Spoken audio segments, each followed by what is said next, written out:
Bonjour à tous, Charles, ingénieur, coach, auteur et conférencier. Aujourd'hui, j'ai envie de vous parler d'équilibre et plus particulièrement d'équilibre entre la vie personnelle et la vie professionnelle. Parce que je trouve que c'est un véritable challenge et c'est vraiment quelque chose que j'ai dû apprendre et que j'apprends encore à gérer. En fait, qui dit équilibre entre vie personnelle et vie professionnelle dit avant tout apprendre à gérer son temps et son énergie. Parce que finalement, c'est à ça que revient la difficulté. Si on avait tout le temps pour la vie personnelle et tout le temps pour la vie professionnelle, il n'y aurait pas de conflit.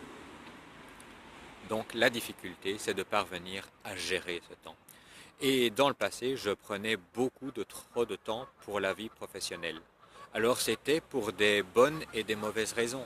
Alors pourquoi est-ce que l'on travaille? C'est déjà une première question. Alors là aussi, il y a des équilibres à trouver. Premièrement, je trouve que dans la vie professionnelle, il faut parvenir à trouver un équilibre entre trois pôles. Bien entendu, on travaille pour quelqu'un et même on peut identifier deux types de personnes pour lesquelles on travaille. On travaille pour commencer pour un client et le client, on doit le satisfaire, on doit répondre à un de ses besoins et de la meilleure manière qui soit. On travaille aussi pour un employeur et il faut être rentable pour ça. Et finalement, on travaille pour soi parce que l'on a envie aussi de trouver des satisfactions dans sa vie professionnelle. On a envie de croître. Et pour parvenir à avoir un bon équilibre dans la vie professionnelle, je trouve qu'il est absolument indispensable de parvenir à maintenir un équilibre correct entre ces trois pôles. Donc, une fois que l'on parvient à trouver un équilibre dans ces trois pôles, mais il ne faut pas le déséquilibrer non plus au profit, enfin en ne plus pensant à la vie familiale et la vie personnelle. Parce que c'est bien souvent ça qui va se passer, enfin qu'il risque de se passer. C'est qu'à un moment donné, par peur aussi de ne pas satisfaire son employeur, de ne pas satisfaire son client, on va commencer à se déséquilibrer.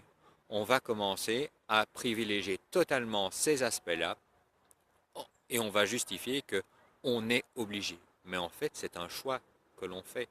On fait un choix de ne pas dire non parfois à certaines choses pour ne pas se mettre en défaut. Mais disant non, n'osant pas dire non à un nouveau projet par exemple, on va être obligé de dire non dans sa vie professionnelle.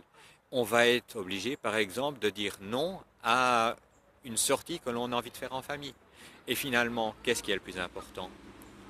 N'est-ce pas de temps en temps de prendre soin de sa famille? Et voilà un peu ce que j'avais envie de vous partager aujourd'hui. Trouver un équilibre entre sa vie personnelle, familiale et sa vie professionnelle. Et vous, où en êtes-vous par rapport à cela?